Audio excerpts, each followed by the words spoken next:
Picture this. You're standing in a grand hotel lobby at 3 a.m.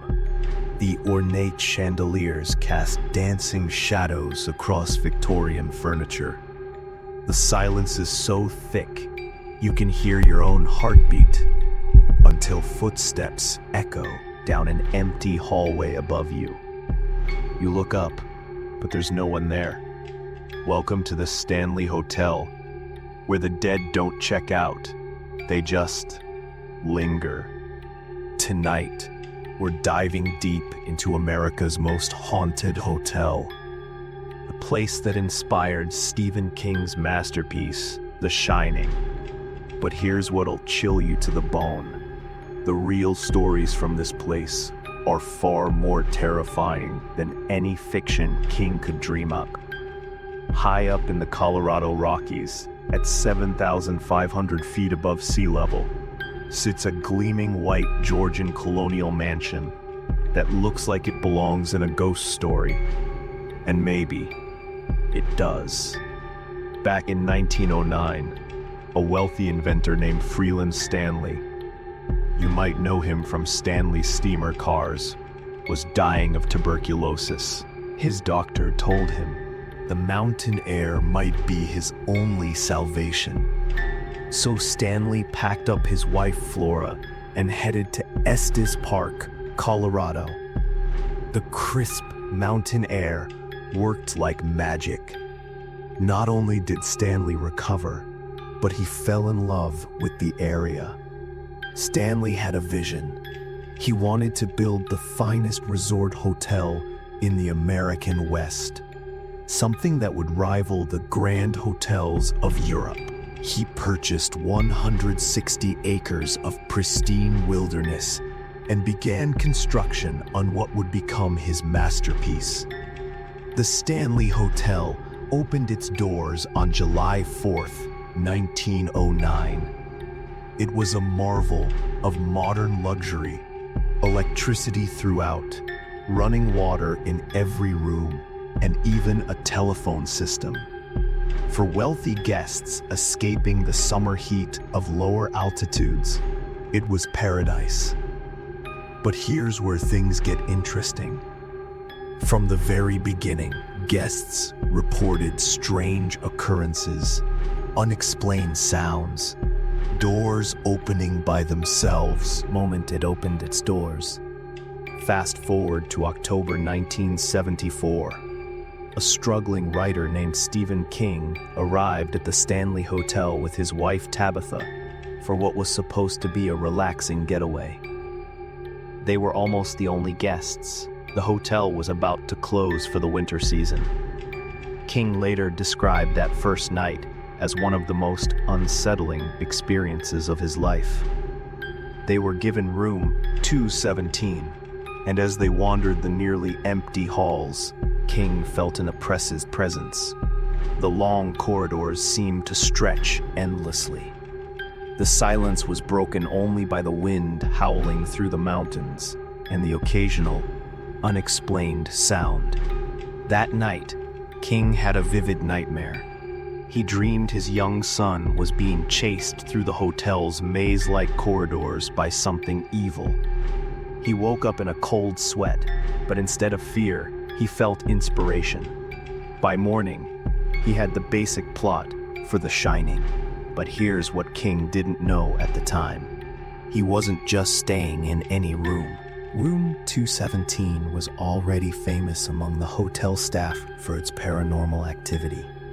He had unknowingly checked into one of the most haunted rooms in America. The question is, was King's nightmare really just a dream? Or did something in that room show him what lurked in the hotel's shadows? Let's talk about room 217, shall we? This isn't just where Stephen King stayed. This room has a history that'll make your skin crawl. Back in 1911, during a fierce electrical storm, a housekeeper named Elizabeth Wilson was lighting the acetylene lanterns in room 217. Lightning struck the hotel and a massive explosion blew out the floor of the room. Wilson, fell through to the dining room below, breaking her ankles and suffering severe injuries.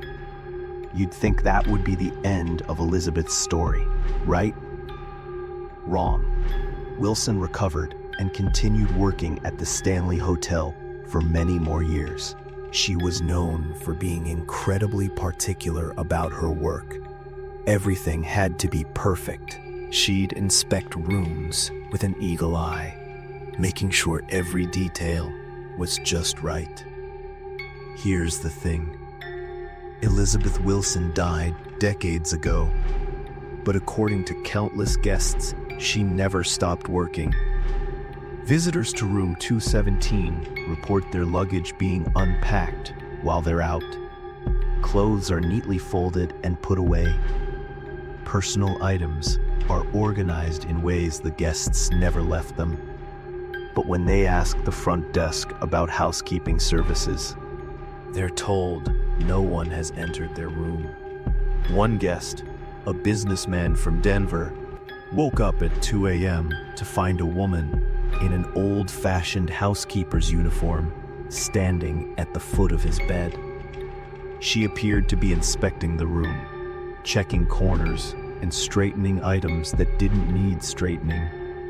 When he blinked, she was gone. But his clothes had been perfectly folded and arranged in ways he had never left them. But Elizabeth isn't the only presence in room 217. Guests report children giggling in the room when no children are present. The sound of a man's voice mumbling angrily echoes from the bathroom. The same bathroom where King reported hearing strange noises during his stay. If room 217 is unsettling, the fourth floor is downright terrifying. This floor was originally designed as the children's playroom and nursery area. During the hotel's golden age, wealthy families would bring their children for extended summer stays, and the fourth floor became their kingdom. Today, that laughter hasn't stopped. It's just different. Night security guards report the sound of children running through the halls, playing hide and seek, giggling with pure joy. But when they investigate, the hallways are empty. Motion sensors trigger without explanation. Elevators stop at the fourth floor on their own, doors opening to reveal nothing. One security guard, Michael Torres, worked the night shift for 3 years before he finally quit. He told me his story, and it was around 2:30 in the morning. Michael said, his voice still shaky years later. I was doing my rounds when I heard it. Kids playing. Not just one or two, but what sounded like a whole group. They were laughing, running, having the time of their lives. I figured maybe some guests had snuck their kids up there, so I went to check. He took the elevator to the fourth floor. As he rose, the sounds got louder, more distinct. He could make out individual voices. A little girl calling out, "Ready or not, here I come," and boys laughing as they scrambled to hide. The elevator doors opened, and Michael paused, swallowing hard. Complete silence, but not normal silence. It was like the air itself was holding its breath. I called out, thinking maybe the kids were just really good at hiding. That's when I heard it. Heard what? I asked. A little girl's voice, clear as day, whispering right next to my ear. "We're always here. We're always playing. Do you want to play too?" Michael never finished that shift. He left his keys on the front desk and never came back. The Stanley Hotel's concert hall was Flora Stanley's pride and joy. She was an accomplished pianist, and she made sure the hotel had a beautiful Steinway grand piano where she could entertain guests with evening concerts. Flora died in 1939, but according to dozens of witnesses, her concerts never ended. Guests walking past the concert hall in the evening report hearing beautiful piano music echoing through the closed doors. The music is always the same pieces Flora was known for. Classical compositions played with expert technique. But when hotel staff unlock the doors to investigate, the music stops immediately and the room is empty. The piano bench is sometimes found pulled out from the instrument, as if someone had just been sitting there moments before. But it gets stranger. During renovation work in the 1980s, workers reported only to be found neatly arranged on top of the piano. It was as if Flora was trying to maintain order in her beloved concert hall, even from beyond the grave. One renovation worker, James Martinez, was working alone in the concert hall when he heard the piano begin to play. Instead of running, he decided to listen. He later described the experience as both beautiful and terrifying. The music was gorgeous, he said, but there was something sad about it, like whoever was playing was remembering better times. I looked at the piano, and I swear I could see the keys moving, but there was no one there. When the song ended, I heard a woman's voice say, "Thank you for listening. I didn't work in that room again." Now we're going to talk about the parts of the Stanley Hotel that most guests never see, and probably don't want to. Beneath the elegant lobby and luxurious rooms lies a network of underground tunnels and basement areas that feel like they belong in a completely different building. The contrast is jarring. Upstairs, you have Victorian elegance and mountain views. Downstairs, you have narrow corridors, low ceilings, and an atmosphere so oppressive, it feels like it's pressing down on you. These tunnels were originally built for practical purposes: heating systems, storage, staff quarters. But over the years, they've become something else entirely. Something that makes even the bravest paranormal investigators think twice before venturing down. The most disturbing reports come from the area known as the caves, a series of tunnels carved directly into the mountain rock beneath the hotel. Workers report tools moving on their own, strange whispers echoing off the stone walls, and the feeling of invisible hands grabbing at them in the darkness. During a paranormal investigation in 2018, a team of researchers captured audio that still gives me nightmares. In the deepest part of the tunnel system, their recording equipment picked up what sounds like dozens of voices whispering in unison. The words are unclear, but the tone is unmistakably threatening. But here's what really gets me. Several psychics who visited the Stanley independently claim that these tunnels aren't just storing old hotel equipment. They say there's something down there that's much older than the hotel itself. Something that was there long before Freeland Stanley ever set foot on the mountain.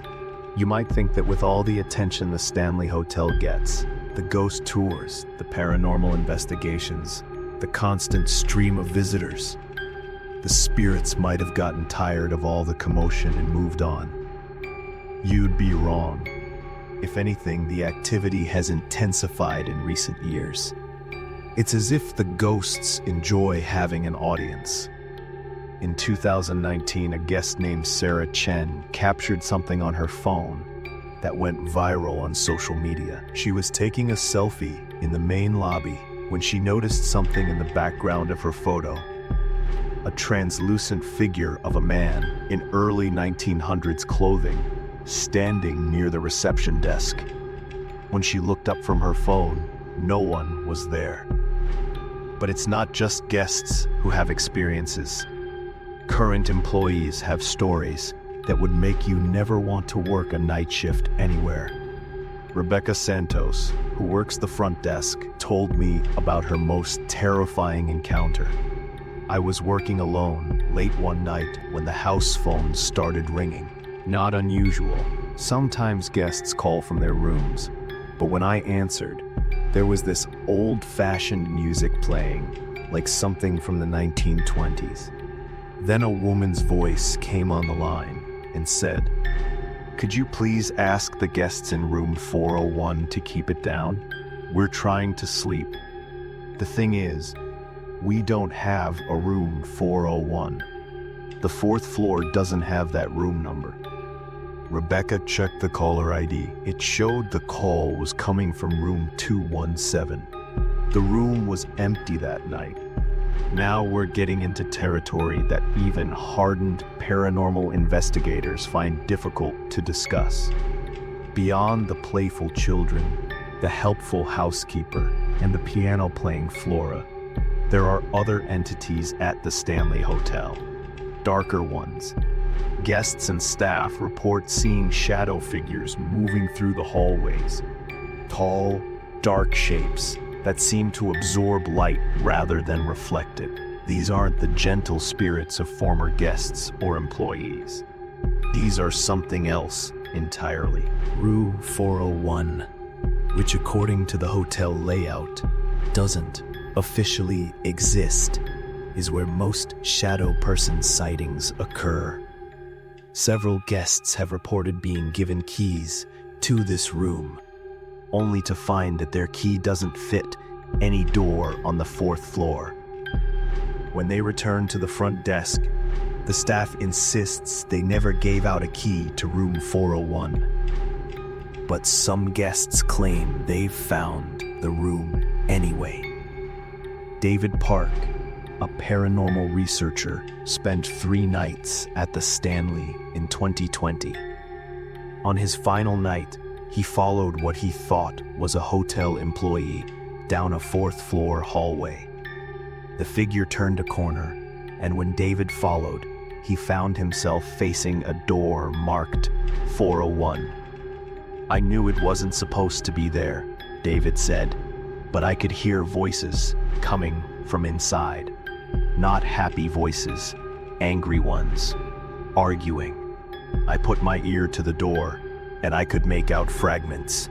'Get out,' and 'You don't belong here,' over and over." David tried the door handle. It turned. I opened the door maybe 6 inches, he recalled, and the temperature dropped at least 20 degrees. But that's not what made me slam the door shut and run back to the elevator.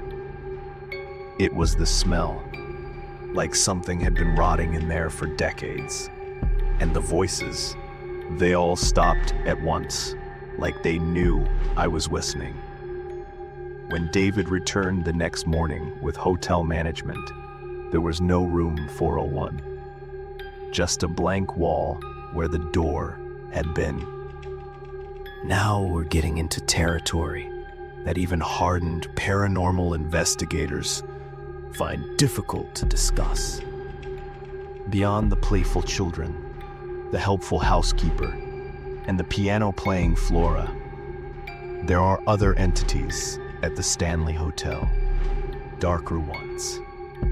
Guests and staff report seeing shadow figures moving through the hallways. Tall, dark shapes that seem to absorb light rather than reflect it. These aren't the gentle spirits of former guests or employees. These are something else entirely. Room 401, Which, according to the hotel layout, doesn't officially exist, is where most shadow person sightings occur. Several guests have reported being given keys to this room, only to find that their key doesn't fit any door on the 4th floor. When they return to the front desk, the staff insists they never gave out a key to room 401. But some guests claim they found the room anyway. David Park, a paranormal researcher, spent 3 nights at the Stanley in 2020. On his final night, he followed what he thought was a hotel employee down a 4th floor hallway. The figure turned a corner, and when David followed, he found himself facing a door marked 401. "I knew it wasn't supposed to be there," David said, "but I could hear voices coming from inside. Not happy voices, angry ones, arguing. I put my ear to the door, and I could make out fragments. 'Get out, and you don't belong here,' over and over." David tried the door handle. It turned. I opened the door maybe 6 inches, he recalled, and the temperature dropped at least 20 degrees. But that's not what made me slam the door shut and run back to the elevator. It was the smell, like something had been rotting in there for decades. And the voices, they all stopped at once, like they knew I was listening. When David returned the next morning with hotel management, there was no room 401, just a blank wall where the door had been. Let's circle back to Stephen King and The Shining. While King's novel was set at the fictional Overlook Hotel, and Stanley Kubrick's film was shot at the Timberline Lodge in Oregon, the Stanley Hotel remains the true inspiration for the story. But here's what's truly unsettling. Since The Shining was published, guests at the Stanley Hotel report experiences that mirror the book's plot. It's as if King's fictional story awakens something that was already there. Room 237, the room that plays a crucial role in King's novel, doesn't exist at the Stanley. The hotel only goes up to room numbers in the 200s. Yet guests frequently ask for room 237, and some claim they've seen it on directory signs that mysteriously disappear when investigated. The ballroom scenes from The Shining have taken on a life of their own at the Stanley. Guests walking past the hotel's actual ballroom late at night report seeing figures in 1920s attire dancing to music only they can hear. The figures appear solid until you look directly at them. Then they fade like morning mist. One guest, Thomas Wright, was staying at the Stanley in 2017 when he decided to recreate King's experience by walking the empty hallways late at night. He brought a small camera to document his adventure. "I was walking down the 2nd floor hallway around midnight," Thomas said, "when I heard music coming from the ballroom. Big band music, like from the 1940s. I followed the sound and peeked through the ballroom doors." What Thomas saw changed his perspective on the paranormal forever. The ballroom was full of people, men in tuxedos, women in elegant gowns, everyone dancing and having a wonderful time. But they were all translucent. I could see right through them to the back wall. I started recording, and that's when they noticed me. Thomas's camera captured something extraordinary. Dozens of ghostly figures turning to look directly at him. Their faces showed a mixture of curiosity and annoyance. as if he had crashed their eternal party. One of the men started walking toward me, Thomas remembered. He was smiling, but not in a friendly way. More like he was inviting me to join them permanently. I slammed the door and ran back to my room. When I checked the footage the next morning, the camera had stopped recording right when the man started approaching the door. Today, the Stanley Hotel embraces its haunted reputation. They offer ghost tours, paranormal investigations, and even rent out the most active rooms to thrill seekers and ghost hunters. But the management is careful to warn guests about what they might experience. The hotel's current ghost tour guide, Maria Gonzalez, has worked there for 8 years. She's seen things that would make most people quit on the spot.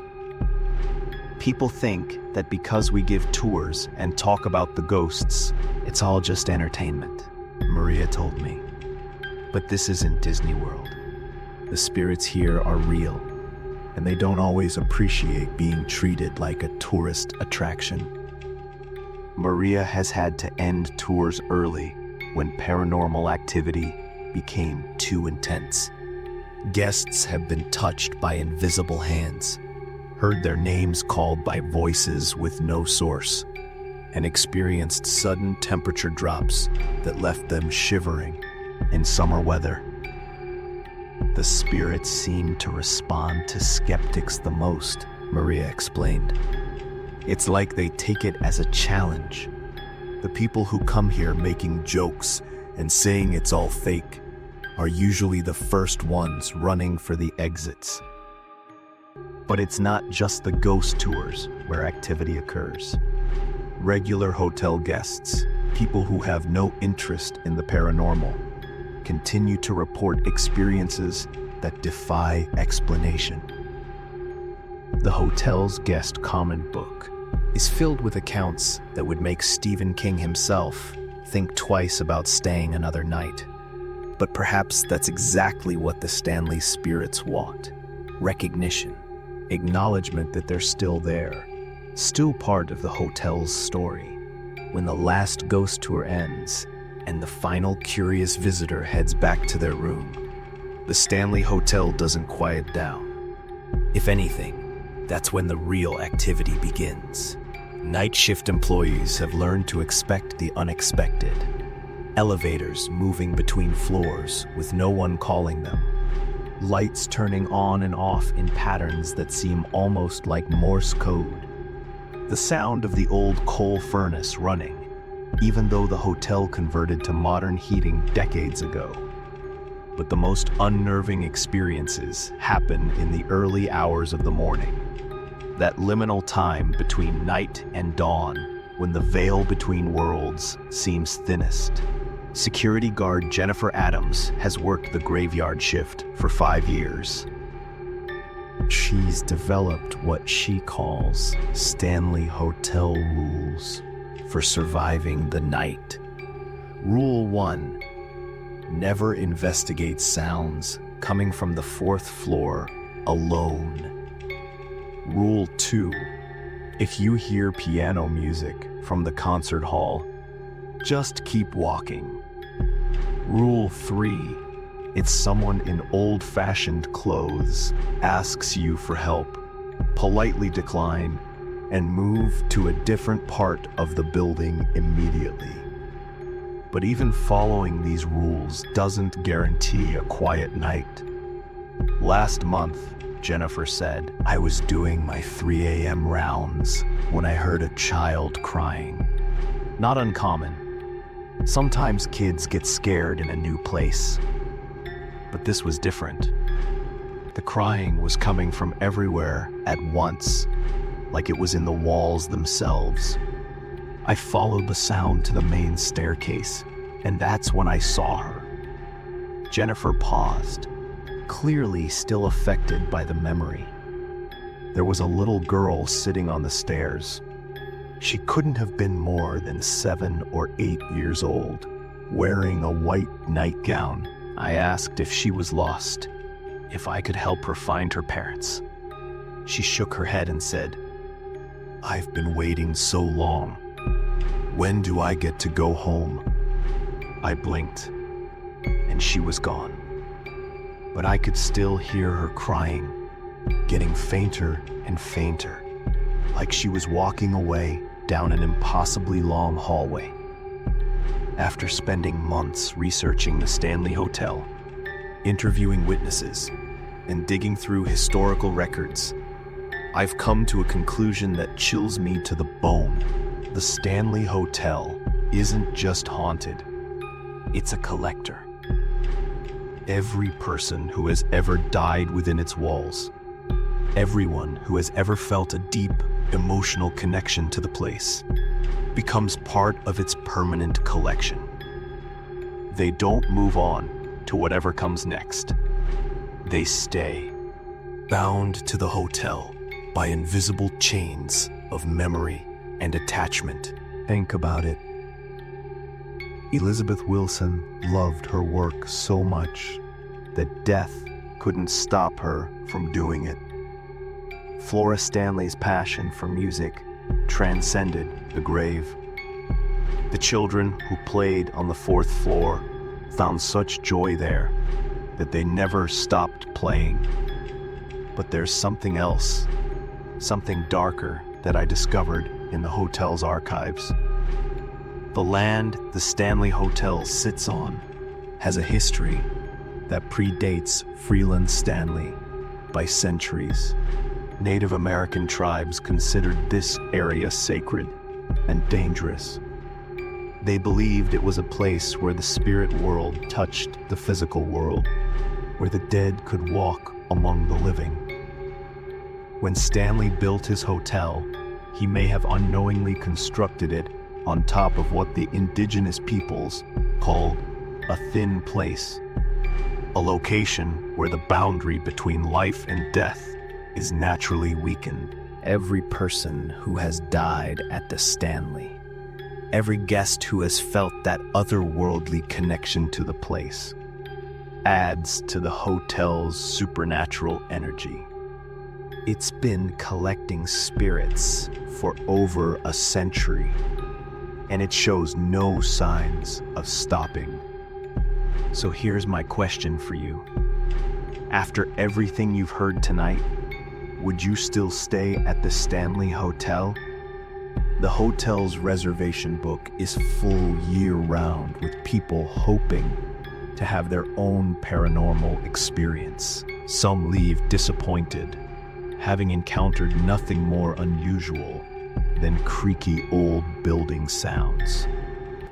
Others leave forever changed, carrying memories of experiences that challenge everything they thought they knew about life and death. But here's what the hotel doesn't advertise. Not everyone who checks in makes it through their stay unchanged. Some guests report feeling like they left a piece of themselves at the Stanley. Others say they brought something back with them, a presence that followed them home, a shadow that wasn't there before. Room 217, Stephen King's room, is booked solid for the next 2 years. But if you're brave enough, rooms 401, 407, and 418 are still available. These are the rooms where the activity is strongest, where the boundary between our world and theirs is tissue thin. The hotel staff will give you a polite warning when you check in. They'll tell you about the ghost tours and the history, but they won't tell you about the guests who checked out early, pale and shaking, refusing to say what they experienced.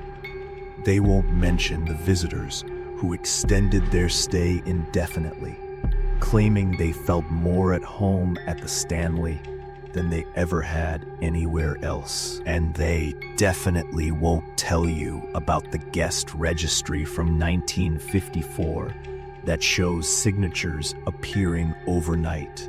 Names written in handwriting from decades past, as if former guests are still checking in, even though they've been dead for years.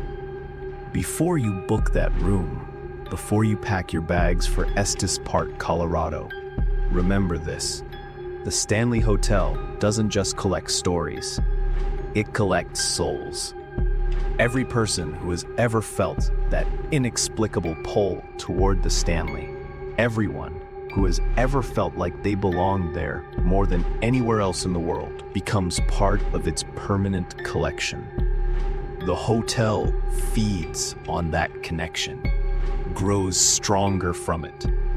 And once it has you, once you have truly experienced what the Stanley has to offer, a part of you never leaves. You might drive away, return to your normal life, but you'll find yourself thinking about those shadowy hallways at 3 a.m. You'll hear phantom piano music in the silence of your own home. You'll catch glimpses of figures in Victorian clothing in your peripheral vision. A Stanley Hotel doesn't just haunt its guests while they're there. It follows them home. So as you lie in bed tonight, listening to the familiar sounds of your own house settling, ask yourself, are those really just normal sounds? Or has something followed you home from a story about a haunted hotel high in the Colorado mountains? Sweet dreams, and remember, the Stanley Hotel is always accepting new residents. And if you enjoyed this story, make sure to hit that like button. Share this video with a friend who loves creepy stories. And don't forget to subscribe and press the bell icon, because this is just the beginning. The next story might be darker, and you won't want to miss it.